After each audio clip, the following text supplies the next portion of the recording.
Hi friends, ಎಲ್ಲರಿಗೂ ನಮಸ್ಕಾರ. Friends, ನಾನು ಆನ್ಲೈನಿಂದ ಒಂದು ಗಿಡನ ತರಿಸಿದ್ದೀನಿ. ಅದು ಯಾವುದು ಹೇಗಿದೆ ಅಂತ ಹೇಳಿ ತೋರಿಸ್ತೀನಿ. ಹಾಗೆ ಅದನ್ನು ರಿಪೋರ್ಟ್ ಕೂಡ ಮಾಡ್ತಾಯಿದ್ದೀನಿ. ಇವತ್ತು ವಿಡಿಯೋನ ಕಂಪ್ಲೀಟಾಗಿ ನೋಡಿ. ಹಾಗೆ ನನ್ನ ಚಾನಲ್ಗೆ ಹೊಸಬರಿದ್ದರೆ ದಯವಿಟ್ಟು ಸಬ್ಸ್ಕ್ರೈಬ್ ಮಾಡಿಕೊಂಡು ವಿಡಿಯೋಗಳನ್ನ ನೋಡಿ ಸಪೋರ್ಟ್ ಮಾಡಿ. ನಾನು ಸಕ್ಯುಲೆಂಟ್ ಗಿಡನ ತರಿಸಿರೋದು. ಇದು ಗೆಸ್ಟೇರಿಯಾ ಅನ್ನುವಂತಹ ಸಕ್ಯುಲೆಂಟ್ ಗಿಡ. ನಾನು ಮೊನ್ನೆ ಡಾಂಕಿ ಟೇಲ್ ತರಿಸಿದ್ನಲ್ಲ, ಅವ್ರ ಹತ್ರನೇ ನಾನು ಈ ಗಿಡನೂ ಕೂಡ ತರಿಸಿದ್ದೀನಿ. ತುಂಬ ಚೆನ್ನಾಗಿ ಬಂದಿದೆ ಗಿಡ. ಲಾಸ್ಟ್ ಟೈಮ್ ಕೂಡ ತುಂಬ ಚೆನ್ನಾಗಿತ್ತು. ಪ್ಯಾಕೇಜಿಂಗ್ ಕೂಡ ತುಂಬ ಚೆನ್ನಾಗಿತ್ತು.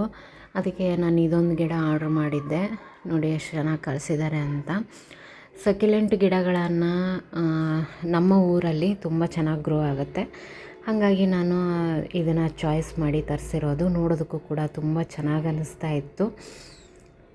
ನೋಡಿ, ತುಂಬ ಹಾರ್ಡಿ ಪ್ಲ್ಯಾಂಟ್ ಅಂತಲೇ ಹೇಳ್ಬೋದು ಸಕ್ಯುಲೆಂಟ್ಸ್ ಎಲ್ಲನೂ. ಬಟ್ ನಾವು ಗ್ರೋ ಮಾಡೋದ್ರ ಮೇಲೆ ಡಿಪೆಂಡ್ ಆಗಿರುತ್ತೆ. ನೋಡಿ, ಒಟ್ಟು 4 ಗಿಡಗಳನ್ನು ಅವರು ಕಳಿಸಿದ್ದಾರೆ. ಪ್ರೈಸ್ ಕೂಡ ಮಿನಿಮಮ್ ಆಗಿದೆ. ನೋಡಿ, ಇದೊಂದು ಚಿಕ್ಕ ಗಿಡ ಇದೆ. ಇದನ್ನು ಕೂಡ ಹಚ್ಚಿಬಿಟ್ಟು ನೋಡ್ತೀನಿ ನಾನು. ಇದಕ್ಕೇನೆಂದರೆ ಮಣ್ಣು ಆದಷ್ಟು ಮರಳನ್ನು ಹಾಕಿರುವಂಥ ಮಣ್ಣಿರಬೇಕು. ಚಿಕ್ಕ ಚಿಕ್ಕ ಕಲ್ಲುಗಳಿರಬೇಕು. ಆ ಥರದ ಮಣ್ಣನ್ನು ನಾವು ರೆಡಿ ಮಾಡಬೇಕಾಗತ್ತೆ. ಆಮೇಲೆ ಅದಕ್ಕೆ ಒಂದು ಸ್ವಲ್ಪ ನಾನು ಬೇವಿನ ಹಿಂಡಿ, ಆಮೇಲೆ ಅರಿಶಿನ ಪುಡಿ ಹಾಕಿದ್ದೀನಿ. ಸ್ವಲ್ಪ ವರ್ಮಿ ಕಂಪೋಸ್ಟನ್ನು ಇದಕ್ಕೆ ಸೇರಿಸಿದ್ದೀನಿ. ಸ್ಟಾರ್ಟಿಂಗ್ ರೀಪಾಟ್ ಮಾಡ್ತಾ ಇರೋದ್ರಿಂದ ನಾನು ಹಾಕ್ತಾ ಇರೋದು. ಜಾಸ್ತಿ ಕೂಡ ಹಾಕಬಾರ್ದು, ಯಾಕಂದರೆ ಈ ಒಂದು ಪ್ಲ್ಯಾಂಟ್ಸ್ಗೆ ಜಾಸ್ತಿ ಫರ್ಟಿಲೈಸರ್ ಅವಶ್ಯಕತೆ ಇಲ್ಲ. ಸುಮ್ಮನೆ ಸ್ವಲ್ಪ ಮಾತ್ರ ನಾವು ಹಾಕಬೇಕಾಗತ್ತೆ. ಆಮೇಲೆ ಸಕ್ಯುಲೆಂಟ್ ಗಿಡಗಳಿಗೆ ಏನಂದರೆ ತುಂಬ ದೊಡ್ಡ ಪಾಟನ್ನು ಯೂಸ್ ಮಾಡಬಾರ್ದು. ಚಿಕ್ಕ ಚಿಕ್ಕ ಪಾಟ್ಗಳಲ್ಲೇ ನಾವು ಗಿಡಗಳನ್ನು ನೆಡಬೇಕು. ಅಂದರೆ ಅದರದ್ದು ನೋಡೋದಕ್ಕೂ ಕೂಡ ಒಂದು ಲುಕ್ ಚೆನ್ನಾಗಿರುತ್ತೆ.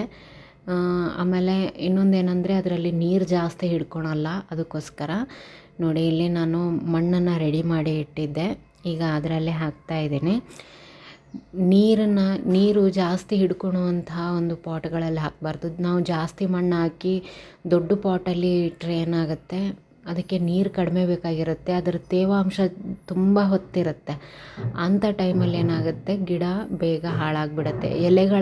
ಅದರ ಎಲೆಗಳಲ್ಲಿ ಏನಂದರೆ ನೀರು ತುಂಬಿಕೊಂಡಿರುತ್ತೆ. ಅದಕ್ಕೆ ನೀರು ಜಾಸ್ತಿ ಬೇಕಾಗಲ್ಲ. ನೀವು ಒಂದು ವಾರ ನೀರು ಹಾಕದೇ ಇದ್ದರೂ ಕೂಡ ತೊಂದರೆ ಆಗಲ್ಲ ಈ ಗಿಡಗಳಿಗೆಲ್ಲ. ಹಾಗಾಗಿ ನೀವು ಆದಷ್ಟು ನಿಮ್ಮ ಗಿಡಗಳ ಸೈಜ್ ನೋಡಿಬಿಟ್ಟು ನೀವು ಪಾಟ್ ಸೈಜನ್ನು ನಿರ್ಧಾರ ಮಾಡ್ಕೊಳ್ಳಿ.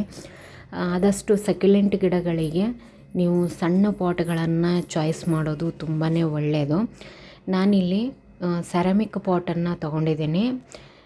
ನೋಡೋದಕ್ಕೂ ಕೂಡ ತುಂಬ ಚೆನ್ನಾಗಿ ಅನಿಸುತ್ತೆ. ಅದಕ್ಕೋಸ್ಕರ ಇದರಲ್ಲಿ ಒಟ್ಟು 2 ಗಿಡಗಳನ್ನು ಇಡ್ತೀನಿ ನಾನು. 4 ಗಿಡಗಳಿದೆಯಲ್ಲ, ಅದರಲ್ಲಿ 2 ಗಿಡನ ಒಂದರಲ್ಲೇ ಹಾಕ್ತೀನಿ. ಇನ್ನೂ 2 ಗಿಡನ ಚಿಕ್ಕ ಚಿಕ್ಕ ಪಾಟ್ಗಳಲ್ಲಿ ಹಾಕ್ತೀನಿ ನಾನು. ಇದ್ರ ಬೇರು ಕೂಡ ಅಷ್ಟೇ ತುಂಬ ದೊಡ್ಡದಾಗಿ ಬರಲ್ಲ, ಚಿಕ್ಕ ಬೇರೆ ಇರುತ್ತೆ ಇದರದ್ದು. ಜಾಸ್ತಿ ಕೂಡ ಬೆಳೆಯಲ್ಲ. ಹಾಗಾಗಿ ನಮಗೆ ಪಾಟ್ಗಳು ಕೂಡ ಅಷ್ಟೇ ಚಿಕ್ಕದಾಗಿರೋದು ತೊಗೊಂಡ್ರೆ ಸಾಕಾಗುತ್ತೆ. ನೀವು ಅದನ್ನು ಕೂಡ ಹೊರಗಡೆಯಿಂದ ತರಬೇಕು ಅಂತ ಅನ್ನೋ ಅವಶ್ಯಕತೆ ಇಲ್ಲ. ಮನೆಯಲ್ಲಿ ಐಸ್ ಕ್ರೀಮ್ ಡಬ್ಬ ಇರುತ್ತೆ ಅಥವಾ ಕಪ್ಗಳಿರುತ್ತೆ, ಅದನ್ನೆಲ್ಲ ನೀವು ಯೂಸ್ ಮಾಡ್ಕೋಬೋದು.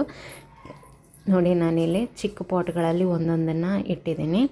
ಕೆಳಗಡೆ ಮಣ್ಣೇನು ಕಾಣ್ತಾ ಇದೆಯಲ್ಲ, ಅಲ್ಲಿ ಒಂದು ಸ್ವಲ್ಪ ಮರಳು ಅಥವಾ ಏನಾದರೂ ಹಾಕಿ, ಸದ್ಯಕ್ಕೆ ನನ್ನ ಹತ್ರ ಇರಲಿಲ್ಲ, ಹಾಗಾಗಿ ಹಾಕಿಲ್ಲ ನಾನು.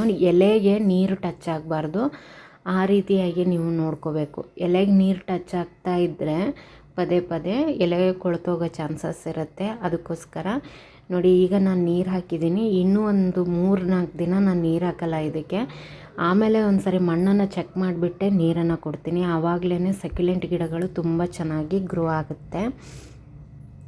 ನಾವು ನೀರನ್ನು ಹಾಕಿದಾಗ ಡ್ರೈನೇಜ್ ಹೋಲಿಂದ ಸರಾಗವಾಗಿ ನೀರು ಹೋಗಬೇಕು, ನೀರು ನಿಲ್ಲಬಾರ್ದು. ಆ ರೀತಿಯಾಗಿ ನೋಡ್ಕೋಬೇಕು. ಯಾಕಂದರೆ ನೀರೇ ಇದು ಗಿಡ ಸಾಯೋದಕ್ಕೆ ಕಾರಣ. ಅದಕ್ಕೋಸ್ಕರ ಆದಷ್ಟು ಜಾಸ್ತಿ ನೀರನ್ನು ಹಾಕಕ್ಕೆ ಹೋಗಬೇಡಿ. ಈ ವಿಡಿಯೋ ಇಷ್ಟ ಆದರೆ ಲೈಕ್ ಮಾಡಿ ಫ್ರೆಂಡ್ಸ್. Thank you.